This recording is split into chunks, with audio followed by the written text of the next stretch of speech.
Hello and welcome to the Everything is Black and White podcast. I'm Mulliner and Musgrove, joined by Sam Mulliner. It's time for episode 2 of the Mulliner and Musgrove show. Thank you to everyone who tuned in last week. The response was overwhelming, to say the least. So thank you for enjoying it. Thank you for sharing it. Your support is appreciated as always. This week we've got plenty to talk about once again, with a few little bits thrown in about Newcastle United, but yeah, again, we'll be talking about the big talking points away from Newcastle United. Sam, welcome back. Have you had a good weekend?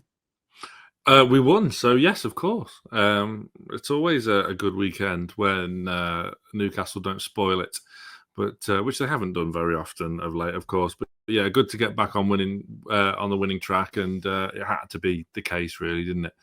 I'm not sure we saw a vast improvement in performance, but such is the nature of how rancid Southampton are. I really do think they'll finish on a record low points total, to be honest. I don't see any hope for them whatsoever, and I called it pretty early. But no, all good. Fantastic. Yeah, great win against Southampton, 3-1 down in St Mary's. Could have been by more, and it sets Newcastle up nicely for the week to come. Of course, very important game against Fulham, but an even more important game against Arsenal a week on Wednesday in the League Cup. And we're going to start with Arsenal this week, because no doubt you guys have seen Michael Oliver's horrendous decision to send off an Arsenal player, Miles Lewis-Skelly, against Wolverhampton Wanderers. He sent him off just before the halftime interval. It was probably one of the worst decisions that I've seen in the Premier League ever, and a lot of people have said that, including Mr. Alan Shearer. And it has resulted in, how shall I describe it? First off, some horrendous abuse towards Michael Oliver, which is just totally uncalled for. But even more than that, some utterly bizarre kind of conspiracy theories that Michael Oliver sent Lewis-Skelly off to help Newcastle United get through to the League Cup final. And we'll get onto that in a moment, because it is utterly bizarre. It is the world of social media, of course.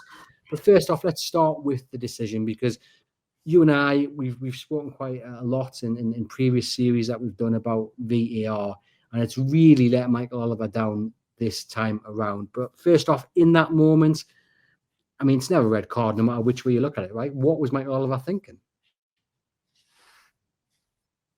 What was he thinking?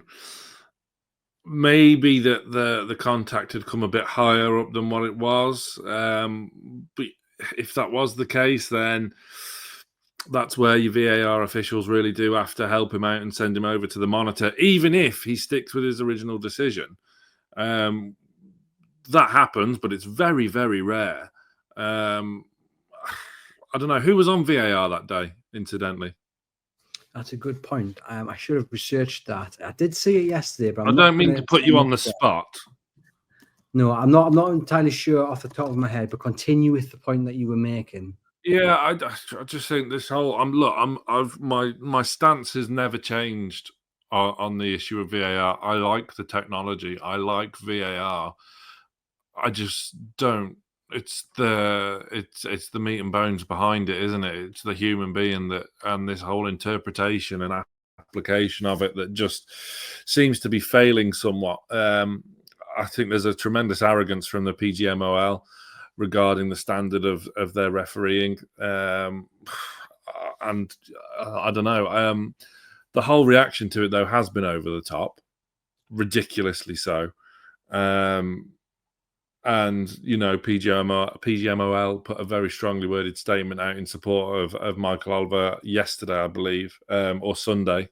And, you know, I fully support that statement, because no one should be subject to that. And the fact that like the fallout that you mentioned there, that Lewis-Skelly is somewhat the difference maker between Arsenal overturning a 2-0 home first leg defeat in the Carabao Cup semi-final, whether he's the difference to that is ridiculously stupid. So I don't get that. I don't think their manager helps the situation, because he has a track record in being rather scathing on referees, and his antics on the touchline and his behaviour post-match for very minor errors. Yes, every team has been subject to errors here and there. It happened. I'm still foaming at Joe Willock's disallowed goal against Crystal Palace 2 seasons ago, but It happens. We get over it. We move on.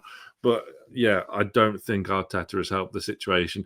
The fallout has annoyed me more than the actual error itself. Yeah, no, I agree with everything you've said there. And referees are human; they will make mistakes. I think the real frustration comes from VAR. It was brought in to help referees in this case, and I get you don't want to get too involved. If the referee makes an on-field decision, it has to be a clear and obvious error, and they deemed that it wasn't. The rule book states that if there's contact above the ankle, it can be deemed, a reckless and can be deemed a red card. So he's not actually broken the rules or the law in that case. He's not misinterpreted that. The foot was clearly above the ankle, but it Yeah, wasn't that's malicious. why I often think there's a cricketing element to VAR with the DRS in cricket with umpires call. I think that's becoming a very big thing with football because Oliver's decision was to show the red on field, correct? Yes. So had it been a case where he hadn't have shown the red card on field, would VAR have overturned it? Probably not.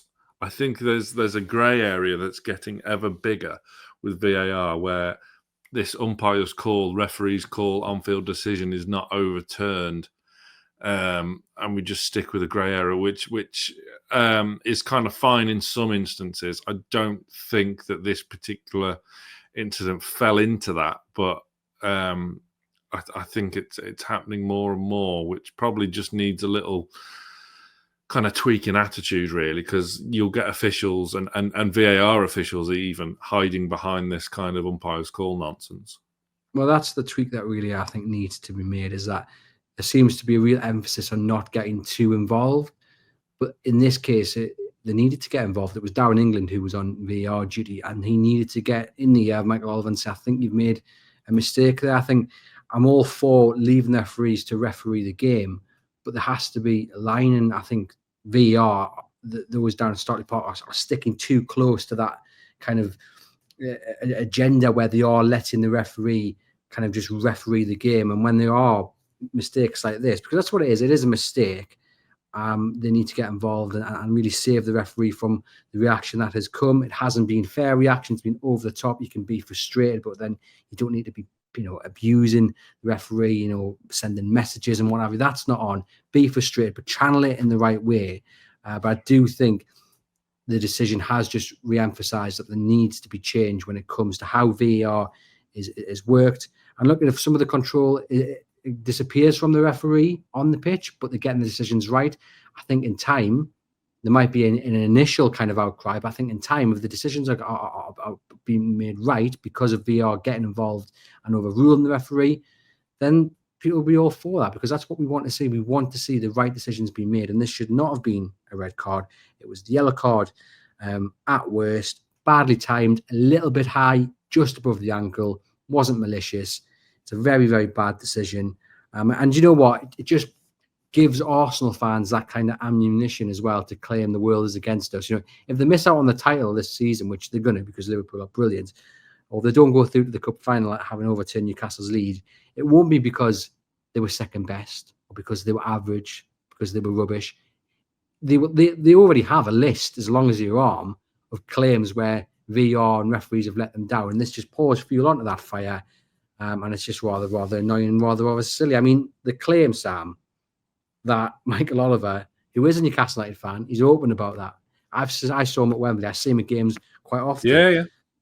But that's fine. That's not against the rules. He never, The belief that Michael Oliver, who I still think is arguably probably the best referee that the game has got in terms of the English game, would sacrifice his entire career and reputation to send off a young man who hasn't found his feet in the Premier League or in Arsenal at the moment. He's just coming through the ranks, very talented man. But that Michael Oliver would sacrifice his entire career to send him off to help Newcastle get through to a cup final.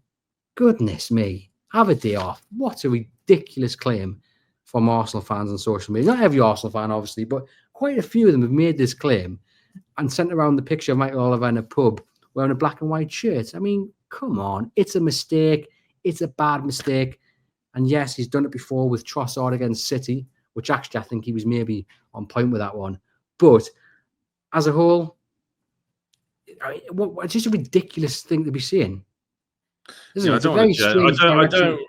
I don't want to generalise a fan base, but Arsenal fans aren't covering themselves in much glory at the moment. Whether it be assuming Isak is their player in waiting and spouting garbage like this. Look, it's always been pretty. I mean, I don't want to be kind of too overly critical because I'm part of a fan channel as well, so glass houses and stones and all that.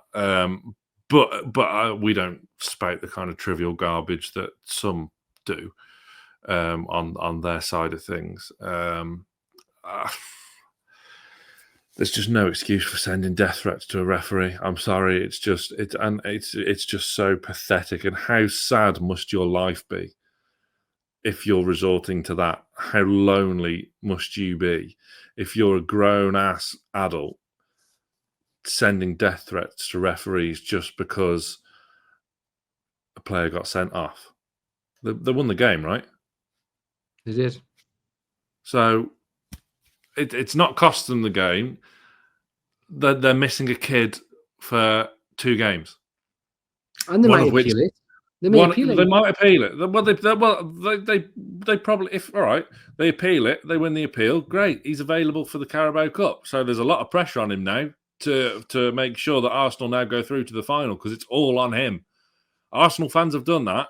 If he gets the ban overturned, he has to play in that Carabao Cup semi-final, and he has to now score a hat-trick.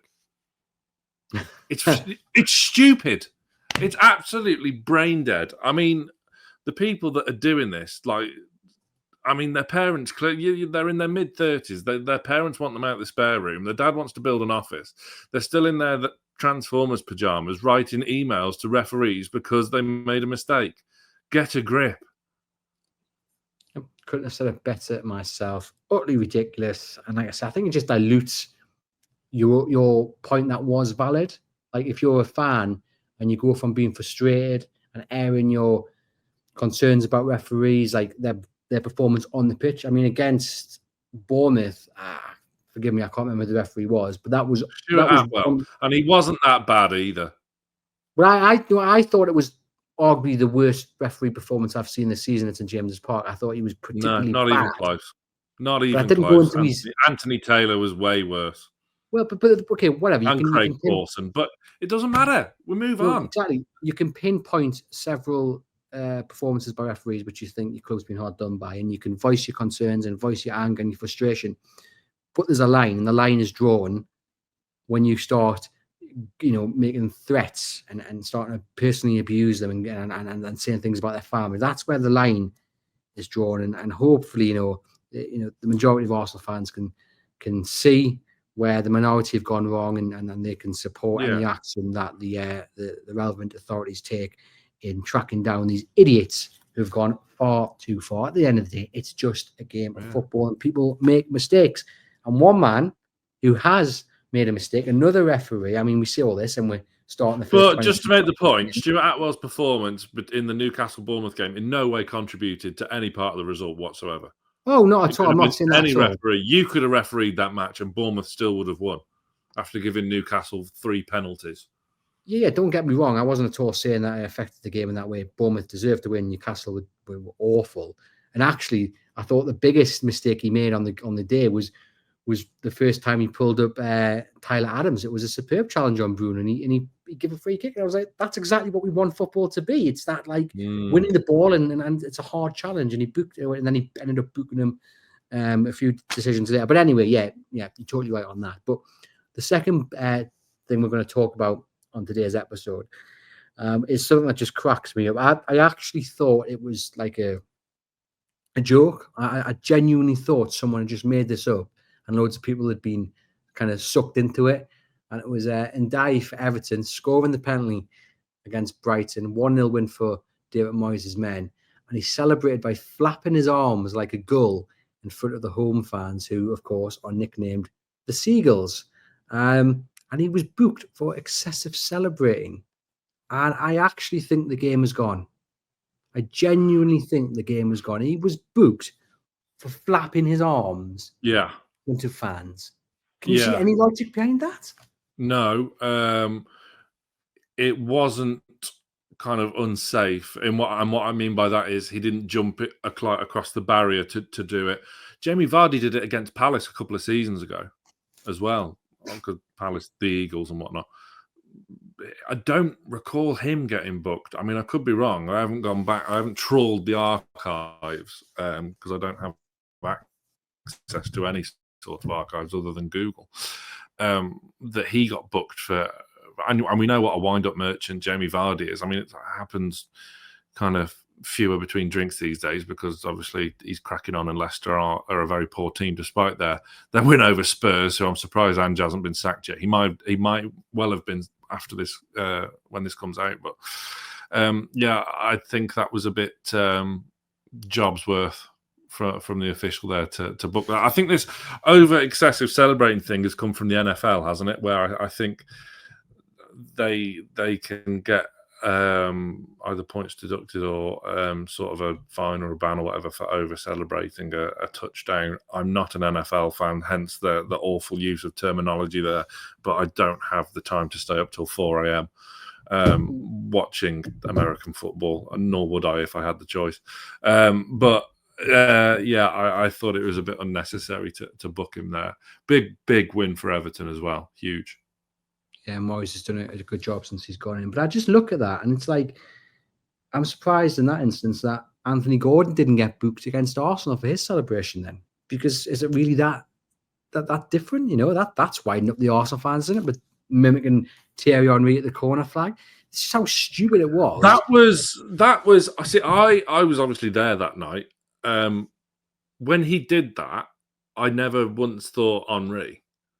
I just thought that was a celebration. It was only when it was pointed out on social media the day after that I realised that. So it was very nonchalant in the way he did it and very understated. And B, you kind of got to be a proper kind of Arsenal nerd to appreciate that was an Henry celebration that he may have done once. So, I think it was quite and often he did quite regularly. But the point being, like, if we're going down the road of punishing celebrations. I mean that's there is a line. There is a line that you can't cross, but I don't think. And Dye literally was closer to the centre circle than he was the bloody stand that he was mimicking to. It was absolutely ludicrous. And the BBC have done a really handy article actually. And the law states that players can celebrate when a goal is scored, but the celebration must not be excessive. Choreographed celebrations are not encouraged and must not cause excessive time wasting. Leaving the field of play to celebrate a goal is not a cautionable offence, but players should return as soon as possible. A player must be cautioned, even if the goal is disallowed, for climbing onto perimeter fence and or approaching spectators in a manner which causes safety or security issues, acting in a provocative, I can't even get my words out, provocative or inflammatory way, covering the head or face with a mask or other similar item, removing the shirt or covering the head with a shirt. I mean, I don't even see which rule is broken there to get booked, to be quite honest with you. No, and I find that a crying shame that choreographed celebrations aren't encouraged. I mean, we all know the classic team from the good old days of Soccer AM, where they're having the fish and then a player's on the floors going like that, and then they pick the player up and have a photo a la fishing. I think that was glorious and marvellous and should be actively encouraged more. It's creative, it's funny. Celebrations, you are going to get wind-up merchants that give it to the opposition fans, but fans give it a lot to opposition players, like in set piece situations when they go near them and whatever. So I didn't see anything, and I did wrong there. I've got to be honest. I genuinely do not see the difference from someone running up to the opposition crowd and shushing them or doing the ear cup to what Ndai did. It's no different whatsoever. And obviously, that yellow card can't be rescinded because, I mean, that's another thing. Like, we really should be allowed to look at yellow cards that are given for either the wrong reason or daft reasons, and they should be allowed to be rescinded. Because look at this, like, this could be a turning point for him at Everton, but he picks up another, I don't know what the number is at the moment, another 3, and then he gets suspended. It's one of those where I just think the game we need to look at ways of tweaking the rules. And if someone gets booked and it's not fair, not just in hindsight, then that needs to be rescinded. It needs to be looked at. I don't think it will happen, but that's just my opinion. It won't. There should be a common sense law, but you know, that could be regarding any number of things in football. It is what it is. But yeah, I think Everton have probably turned a corner now. They'll be fine this season. I think the last relegation spot, well, having said that, Leicester have moved out the relegation zone now. I still think Leicester will go along with Southampton.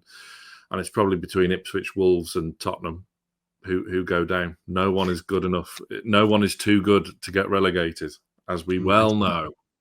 Spurs going down, that would be quite something. But yeah, some ridiculous decisions made from referees this week. And just a reminder that this episode is sponsored by NordVPN. Please hit the link in your podcast description box to get a discount offer on your NordVPN plan, which is usable over 10 devices. So it's value for money. You help protect yourself against the hackers and scammers out there, and you help support the podcast. So thank you very, very much. Now, the third talking point. Saturday evening, you sent me a text, Sam, and you said, have you seen the Kolasinac error after 5 minutes? And I wonder, because you're a man who does not believe that Abdou Kolasinac is worth 34 million pounds. No, I said 50. I said 50. I think 33 probably is a bit too steep as well. Yeah. Well, the point is, don't take my comment out of context either, because I'm not hammering him. Well, they're getting to this. You think Man City you've overpaid. You don't think he's worth the money. How long did you have that text written down? It's like you were waiting for the poor lad to make a mistake.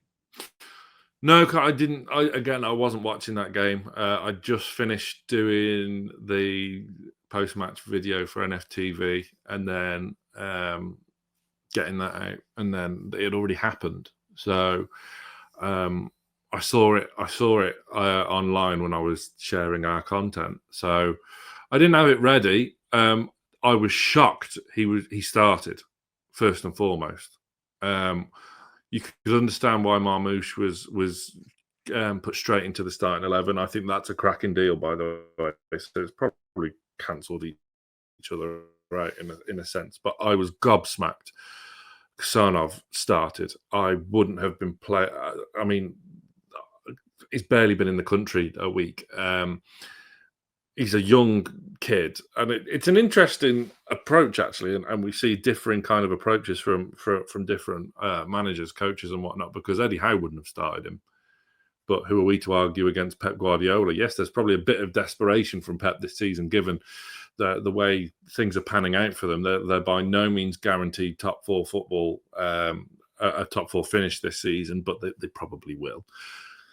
They're in no way guaranteed to get out of the early stage of the Champions League, which would be a huge, huge shock after their kind of misdemeanor at Paris last week. But I was astounded. He started. I thought it was a bit too soon for him. I'm not saying he's a bad player. Let's get that thing straight now. I just don't believe he was worth that money, because obviously with all these kind of players, and Newcastle's the same, when you're paying 63 million for Aleksandar Isak, you're paying for potential, not what they've achieved in the past. You're paying for what you hope they go on to achieve, which, you know, some of these dealings work out well, but there are obviously going to be a few misses here and there. Whoever you are, however well you've scouted them, however you've done your due diligence and whatnot, I wouldn't have started Kolasinac in that bigger game against that sort of opposition.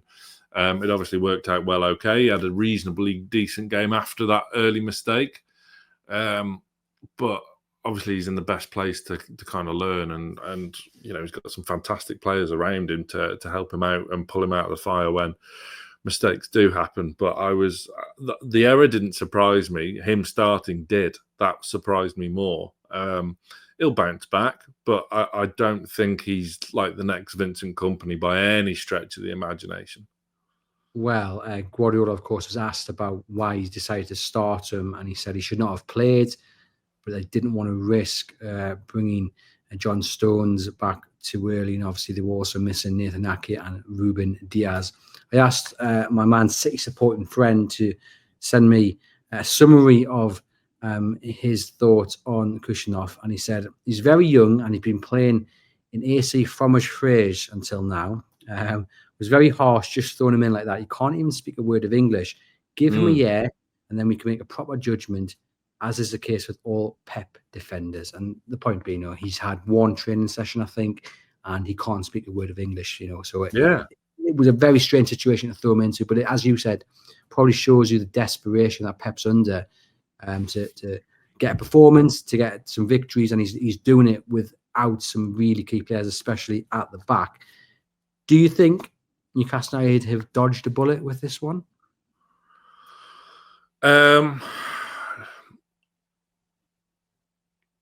Dodged a bullet? No, but it's similar to the Gahey thing.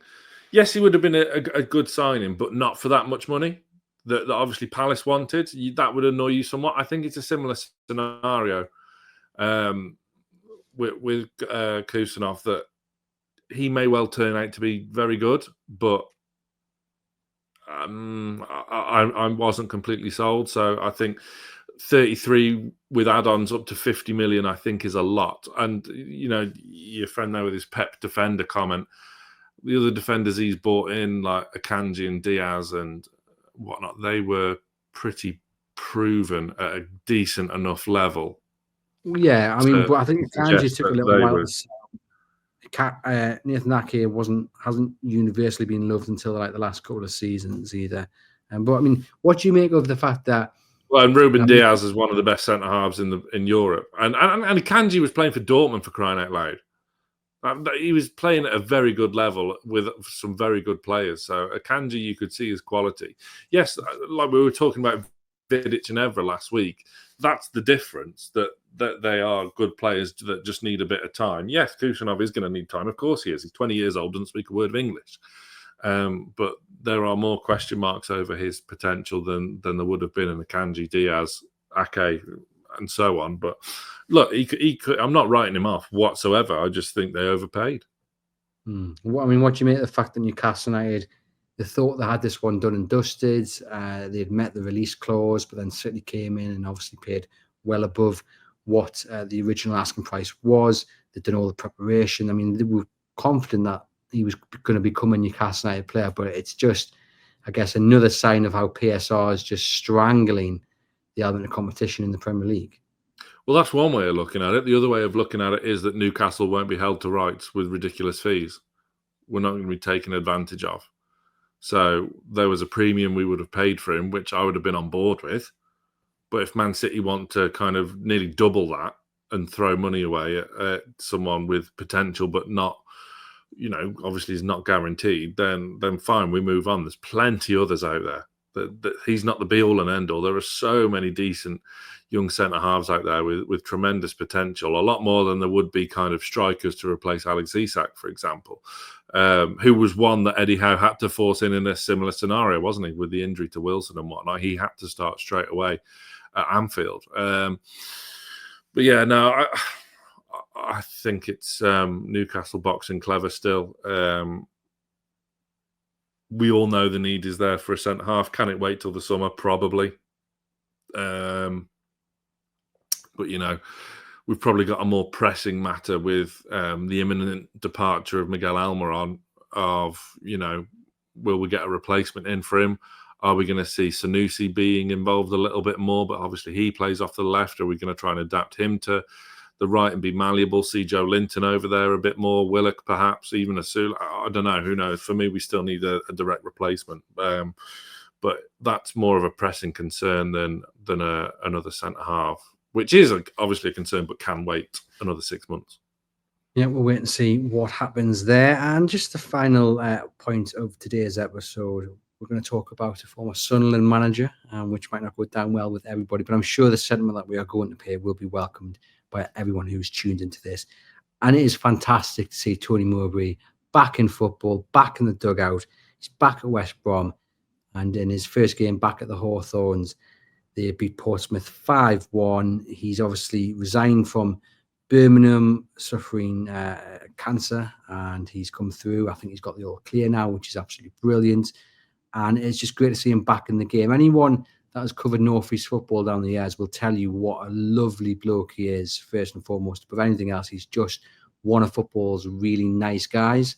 I think he's probably an underrated manager as well, to be honest. I know obviously he's never done it right at the top of the Premier League, but you look at when he got sacked from Sunderland and they were 9th in the league, an utterly ridiculous decision. And he's kind of been like that man who has gotten a team so far and then they've ended up sacking them, or he's resigned, and then they've fallen away and realised actually they probably had it as good as they were going to ever have it with a man like Tony Mowbray in charge. But just fantastic to see him back in the game, isn't it? Yeah, and I'm guessing it would have been a huge decision for him, really, coming back after such a grave illness. And, you need your family and friends around you at such a time. But for him to overcome that is fantastic. And to dive straight back into football is a big call. I'd love to know what Mrs. Mowbray thought of it. But it's obviously great for him and great for West Brom. Because obviously losing their manager to Valencia, I wouldn't say they were a sure thing to hit the playoffs this season, but they probably will be now. He's that kind of guy, he's that kind of manager that will you need a promotion to get you out of the Championship, which is such a difficult thing to do, to get out of the Championship the right way. He's your man, isn't he? He's got a fantastic track record of doing it. So, great to see him back, like you say, and great to see him back not at Sunderland. So they've still got work to do for their promotion, and who knows, West Brom might be the team to really knock them out. But great to see him back. Great story. Hope it goes well for him at a club that's not too far from me. But I think he'll do a grand job there, and maybe now after West Brom just being on the cusp of getting back when they were at that boing phase between Premier League and Championship, they might just go back to that now. Yeah, and you wonder as well whether had he not had to move away from managing Birmingham, because initially he went off on a kind of period of leave and then he resigned. You wonder whether they would have stayed up, because I thought it was a really good appointment to bring him in to replace Wayne Rooney, who, I mean, is just the less said about him, the better, because he's awful as a manager. No, he's done.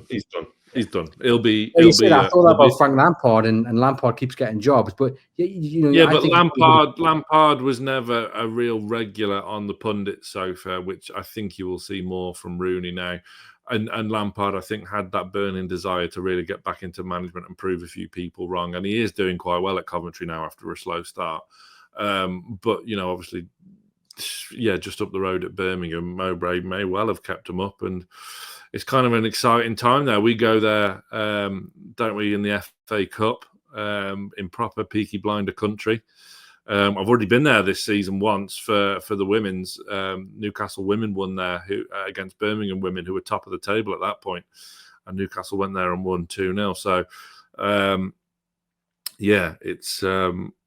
it's not the nicest part of Birmingham, but we'll have a good time. Hopefully, we shall see. But Wayne Rooney will be a pundit from now on. He won't get another job in management.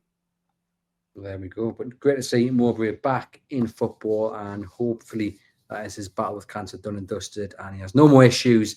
And you know what? I love a good romantic story. Let's get West Brom promoted, eh? You love a good romantic story. Did you see my interview with Shay Given last week? I haven't. I couldn't bring myself, because all I could imagine you doing just staring longingly into his eyes. How was it? Yeah, you're not far off. You're not far off. Meeting your hero, eh? Yeah. And I did tell him. Plug it away, Sam. Go on. Last week, I met Shay Given at a live scorer fan event in Liverpool, along with John Barnes and Neve. I can't pronounce her surname. Sorry, Neve, but she's known as Stunt Peg, a fantastic football content creator. One of the very few that I will even entertain.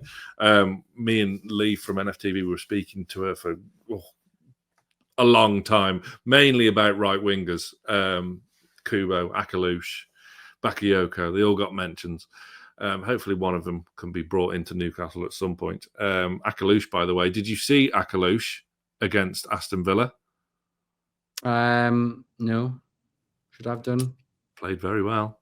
And he scored an overhead kick for Monaco at the weekend as well for them to win at the weekend. So I keep throwing these players out, and none of you keep watching them. They were playing an English side in the Champions League. Monaco beat Villa. But anyway, I digress. I will come back onto that point, though, because you're being a lazy journalist. But yeah, Shay Given had a great chat with him off camera. He actually approached me and Lee because he saw, obviously, as you well know, I'm ironically not wearing Newcastle Clobber today, but I normally do. You look very smart today. It's a bit unnerving, to be honest. It's a polo shirt and jumper, mate. It's not smart. It's just non-Newcastle attire. But he came over. We had a great crack with him, 15, 20 minutes, and then we asked him politely if he'd mind just sharing 10 minutes with us on camera, which he obliged. And yeah, the interview is out now on Newcastle Fans TV and on the Greenwood and Mulliner Show podcast feed if you prefer listening as opposed to viewing. Yes, there was a distinct kind of love hearts in my eyes and starstruck, I'm told from the comments. But you know, it was a great little 10-minute interview, if I do say so myself. You met your hero, and he's a lovely bloke as well. So he is a lovely bloke. He is everything, like the old adage of, you know, don't meet your heroes. Not with Shay. He's everything you want him to be.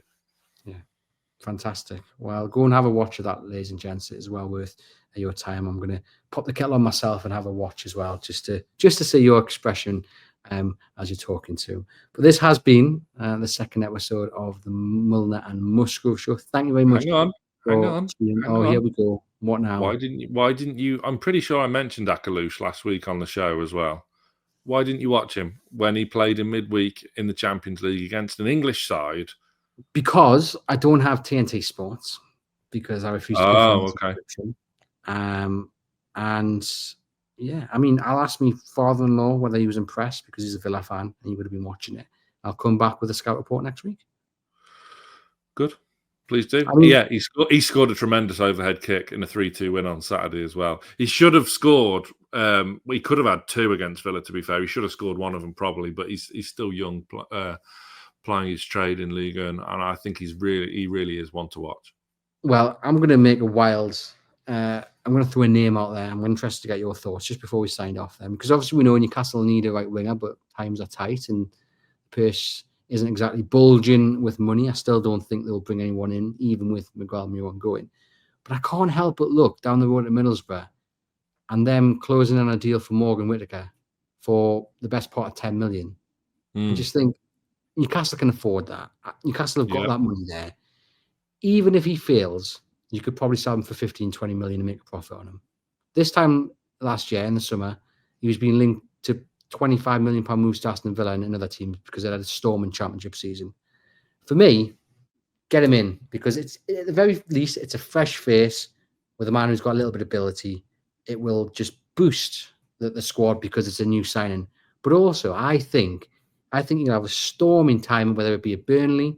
If it's at Burnley, he'll then stay at Burnley as they grow up. If it's at Middlesbrough and he has a storm in 6 months and they don't go up, he'll probably then be sold to a Premier League club, probably Aston Villa, if not in the summer, then the January after. Like I think it's a gamble worth taking, in my personal opinion. Yeah, and this is the kind of time to do it, because obviously if he's successful at Borough or wherever he does end up this month, and he kicks on, then you're looking 30, 35 million plus, because you know, like Isak, in a way, to like make it kind of what we're facing at the moment. You buy him for 60 million, he then kicks on, and now he's worth 150 mil because you took that gamble on him, where his stats at Sociedad weren't great. But it's not all about stats. People can get lost in a world of stats. It's what your eyes tell you at the end of the day. And yeah, I don't disagree with that assessment, to be honest. So I wouldn't. I'd be kind of hesitant. It's a tricky one, because are you expecting him? Say we go and sign him, right? We go and nick him under Borough's noses, right? Is he the guy you can pin your hopes up for to get us over the line to top 4? Straight away, instant impact? Probably not. You would have to. I mean, but why not? You know, look at Morgan Rogers and the way he's burst into life, and he was still a bit raw though when he first went to Villa. Yeah. He needed 6 to 12 months to, and obviously he's now found his feet and he's an absolute beast, isn't he? He's a very good player. But yeah, I don't disagree with you. He'd be a good option, but I think he'd need a bit of time, but most signings do. So I suppose once you balance that out, he'd probably initially be a backup to Jacob Murphy anyway, who's saying getting lost in stats. Murphy's numbers now are phenomenal. Another assist at the weekend at Southampton, a very good one too.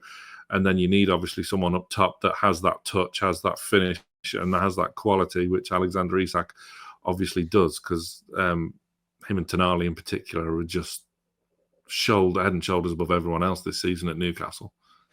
Yeah, indeed. Well, want to watch that. Let's see how he does at Middlesbrough or Burnley or wherever he does indeed end up. Sam, thank you very much for popping on. This has been the second episode of the Mulliner and Musgrove Show. Hopefully you guys have enjoyed it. Do get into the comments and let us know about anything that we've discussed on this episode, and I will get back to you. We'll be back next week. Oh my goodness me, when are we going to fit it in? Because it's a busy week, isn't it? Well, I am coming up for the Arsenal game. So if you wanted to do another one in person, I am free. Well, let us know in the comments, chaps. Should we get him in? I mean, by the time he arrives, the studio... The hoodoo is over, by the way. We didn't lose against Wolves like we did at West Ham the first time I was in. So, it'll be a very nervous day. It'll be a very nervous day, especially depending on how things go at Saturday, which I'm also up for. I'm back in the sensory room with my son Charlie as well for the Fulham game. So I'm free to come into the studio on Wednesday if you so wish. Well, we'll put it to the people. If you want Sam in the studio, get in the comments and let us know. But we may see you in person. Have a safe trip up then for the Fulham game. Hope you and your lad enjoy it. And it's 3 points for Newcastle United, setting us up for a lovely afternoon or evening against Arsenal in the second leg of the League Cup final. Hit subscribe, give the video a thumbs up. And for myself and Sam, we will see you for the third episode of the Mulliner and Musgrove Show next week.